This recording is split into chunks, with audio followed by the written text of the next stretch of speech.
ব্যবহার করে কিভাবে, আপনি পরবেন কিভাবে আর খুলবেনই বা কিভাবে। ধরুন আপনি কন্ডম পরে নিয়েছেন আর সেক্স করতেও চালু করে দিয়েছেন, কিন্তু যদি মাঝপথে আপনার কন্ডম ফেটে যায় বা খুলে যায় তাহলে আপনি কি করবেন? তো কন্ডম ব্যবহার করার পদ্ধতি কিন্তু হচ্ছে সব থেকে ইম্পর্টেন্ট। তাই এই ভিডিওর মাধ্যমে আজকে আমি আপনাকে সম্পূর্ণ ডেমো দেখাবো যে কন্ডম ব্যবহার করার সঠিক পদ্ধতি কি। তাই ভিডিওটা শেষ পর্যন্ত দেখুন। ভিডিওটা শুরু করার আগে আমি আপনাকে বলবো যে এরপর আপনি কোন ভিডিও দেখতে চান নিচে কমেন্টে জানান।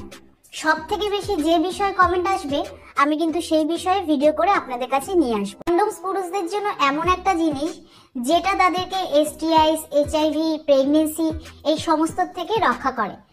এমনকি যদি আপনি বিয়ের আগে সেক্স করেন বা বাচ্চা না নিতে চান, তার জন্য কিন্তু এটা বেস্ট হাইজেনিক একটা সস্তা প্রোডাক্ট যেটা আপনাকে সেফ রাখে। কিন্তু এই কন্ডম নিয়ে মার্কেটে সঠিক তথ্য কম রয়েছে। এটা মার্কেটে অ্যাভেলেবেল তো রয়েছে, কিন্তু এটা ঠিক কিভাবে ব্যবহার করতে হয় সেটা অনেকেরই অজানা। তাই এটার কিছু বেসিক জিনিস আমি আপনাকে বলে রাখি, যেরকম barrier method, chemical method, Intra-uterine device. তো বেশিরভাগ কন্ডম কিন্তু ব্যারিয়ার মেথডের হয়, আর এই ব্যারিয়ার মেথড যে রয়েছে সেটার কাজ হচ্ছে আপনার যে স্পাম রয়েছে সেই স্পামটাকে ব্যারিয়ার মাধ্যমে আটকানো, যাতে ইউট্রাসে ঢুকে না যেতে পারে। কন্ডম কিন্তু দুই ধরনের হয়ে থাকে, একটা হচ্ছে ইন্টারনাল কন্ডম আর একটা হচ্ছে এক্সটার্নাল কন্ডম। এক্সটার্নাল কন্ডম কিন্তু ছেলেরা ইউজ করে থাকে আর ইন্টারনাল কন্ডম হচ্ছে মহিলারা ইউজ করে থাকে। তো এখন কিন্তু আমি এক্সটার্নাল কন্ডমের ব্যাপারে আলোচনা করছি। তো এই যে এক্সটার্নাল কন্ডম রয়েছে তার গায়ে কিন্তু তেল ধরনের এক পদার্থ লাগানো থাকে, যাতে ভ্যাজাইনাতে ঢোকার সময় কোনো রকম অসুবিধা না হয়। আর কিছু কিছু ব্র্যান্ডের কন্ডম রয়েছে যার মধ্যে এক ধরনের কেমিক্যাল ইউজ করা হয়, যার নাম হচ্ছে নন-অক্সিনল 9। এর কাজ হচ্ছে আপনার যে স্পাম রয়েছে সেই স্পামটাকে মেরে ফেলা, যাতে কোনোভাবেই প্রেগনেন্সির ভয় না থাকে। তো যদি আপনি সেই সমস্ত কন্ডম ইউজ করেন যাতে নন-অক্সিনল 9 রয়েছে, তারপরে করার সময় যদি আপনার কন্ডম কোনো কারণবশত ফেটে যায় বা খুলে যায়, যার কারণে স্পাম যদি আপনার ভ্যাজাইনাতে চলে যায়, তাহলেও কিন্তু 90% চান্স থাকে প্রেগনেন্সি না হওয়ার। আপনি দেখতেই পাচ্ছেন যে এখানে আমি একটা কন্ডম নিয়েছি। তো এবার জানাবো যে এটাকে আপনি ব্যবহার কিভাবে করবেন। সবার প্রথমে বলি যে যখন আপনি এটাকে মার্কেটে কিনতে যাবেন তখন একদমই ভয় পাবেন না, লজ্জা পাবেন না। নর্মালি যাবেন, কিনে নিয়ে চলে আসবেন। আর কখনোই কিন্তু পুরনো কন্ডম ইউজ করবেন না, সবসময় ফ্রেশ কন্ডম ইউজ করবেন। কারণ এরকম অনেকেই রয়েছে যে যারা প্যান্টের পকেটে, ব্যাগে বা ওয়ালেটে অনেকদিন ধরে কন্ডম রেখে দেয়। তো যত পুরনো হবে কন্ডম, যত গরমের মধ্যে থাকবে, তত কিন্তু কন্ডম ধীরে ধীরে নষ্ট হওয়ার চান্স বেড়ে যায়, আর কন্ডম কিন্তু কাজও করবে না।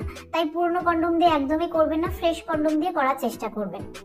আর যখন দোকানে এটা কিনতে যাবেন তখন কিন্তু অবশ্যই এক্সপায়ারি ডেটটা চেক করে তারপরেই কিনবেন। কারণ এক এক সময় আমরা এতটা তাড়ার মধ্যে থাকি যে ডেট চেক করতে ভুলে যাই। আমরা ভাবি যে দোকানদার কি ভুল দিয়েছে, ঠিকই হয়তো দিয়েছে। এরকম কিন্তু একদমই করবেন না, নিজে আগে ডেট চেক করবেন তারপরেই কিন্তু কিনবেন। দ্বিতীয় হচ্ছে এটাকে খুলবেন কিভাবে, একটা ইউজ করে দেখাচ্ছি আমি।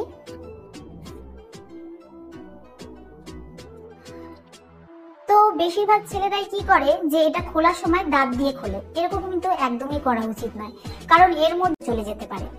যদি ফ্লেভার কন্ডম হয় তাহলে কিছু হবে না, কিন্তু তাও দাঁত দিয়ে ছিঁড়বেন না, কারণ আমি এটা চাপলে সরে সরে যাচ্ছে। তো যখন আপনি এটাকে ছিঁড়বেন তখন কিন্তু হালকা করে একটু সরিয়ে নিয়ে তারপরে যেখান থেকে ছেঁড়ার অপশন রয়েছে সেখান দিয়ে টেনে ছিঁড়বেন। আর এটা তখনই ব্যবহার করবেন যখন আপনি পুরোপুরিভাবে ইরেক্টেড। এরকম নয় যে আপনি ইরেক্টেড নন তাও আপনি ইউজ করে নিলেন। আর কন্ডম নিয়ে বেশি ভাবার কোনো দরকার নেই। হয়তো আপনি ভাবছেন যে আপনার স্কিনটা পেছন দিকে করে তারপরে কন্ডমটা লাগাবেন কিনা। যদি আপনার ফেনুলাম ছোট হয়, আপনার স্কিন পেছনে করে কন্ডম লাগাতে ব্যথা করে, তাহলে কিন্তু এরকম করার একদমই দরকার নেই, আপনি নর্মাল ভাবেই লাগাতে পারেন। কিন্তু যদি আপনার ফেনুলাম বড় হয়, আপনার যদি ব্যথা না করে, আপনার যদি মনে হয় যে আপনি স্কিন পেছন দিকে করে তারপরে লাগাবেন, তাহলে কিন্তু লাগাতে পারেন। এবার জানবো যে কন্ডম আপনি কিভাবে পরবেন। কন্ডম পরতে পারাটা কিন্তু খুবই জরুরি, কারণ বেশিরভাগ ছেলেরা ফেলিওর হয় কন্ডম না পরতে পারার কারণে। তো যখন আপনি প্যাকেট খুলে কন্ডমটা বের করবেন তখন কিন্তু দেখতে পাবেন যে আপনার কন্ডমের মাথার উপরটা এরকম মুখের মতন রয়েছে। তো এই মুখটাতে কিন্তু আপনার যে স্পাম রয়েছে, মানে বীর্য রয়েছে, সেটা জমা হয়। তো যখন আপনি আপনার লিঙ্গর মধ্যে এটা পরাবেন, ভাবুন এটা আপনার লিঙ্গ, তো যখন আপনি লিঙ্গর উপর পরাবেন ঠিক লিঙ্গর মাথার উপর এরকম ভাবে রাখবেন যাতে মুখটা উপর দিকে থাকে। অনেকে কি ভুল করে যে এই মুখটাকে নিচের দিকে করে ভেতর দিকে করে পরে। তো যদি আপনি ভেতর দিকে করে পরেন তাহলে কিন্তু কন্ডমটা উল্টো পড়া হয়ে যাবে, এতে কিন্তু কন্ডমটা নষ্ট হয়ে যাবে, কন্ডমটা কোনো কাজ করবে না। তাই যখনই পরবেন তখন কিন্তু লিঙ্গর ওপর এরকম রেখে মুখটা যাতে ওপর দিকে থাকে। তো আপনার পেনিসের ওপর কন্ডমটা রাখার পর কিন্তু আপনাকে ধীরে ধীরে পেছন দিকে কন্ডমটা খুলে পরাতে হবে। তো যখন আপনি ধীরে ধীরে পরাবেন, কিছুটা পরাবেন, তারপর যে মুখটা রয়েছে সেটা আরেকটা হাত দিয়ে চেপে ধরে রেখে তারপরে বাদবাকিটা পরিয়ে দেবেন। তো মুখটা চেপে ধরার কারণ হচ্ছে যে যাতে এই মুখের মধ্যে হাওয়া না ঢুকে যায়। যদি এর মধ্যে হাওয়া ঢুকে যায় তাহলে কিন্তু যখন আপনার স্পাম প্রেশার দিয়ে বেরিয়ে আসবে তখন কিন্তু আপনার কন্ডম ফেটে যেতে পারে বা স্লিপ কেটে বেরিয়ে যেতে পারে বা আপনার পেনিসে ক্ষতি হতে পারে। তো সেই জন্য কিন্তু আপনি আগে মুখটা চেপে ধরবেন, তারপরে বাদবাকিটা এরকম পেছন দিকে টেনে টেনে পরাবেন।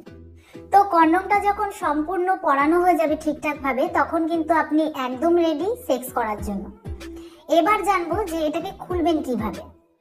তো যখন আপনার ডিসচার্জ হয়ে যাবে তখন কিন্তু আপনি একদমই অপেক্ষা করবেন না পেনিস ঢিলে হওয়ার জন্য।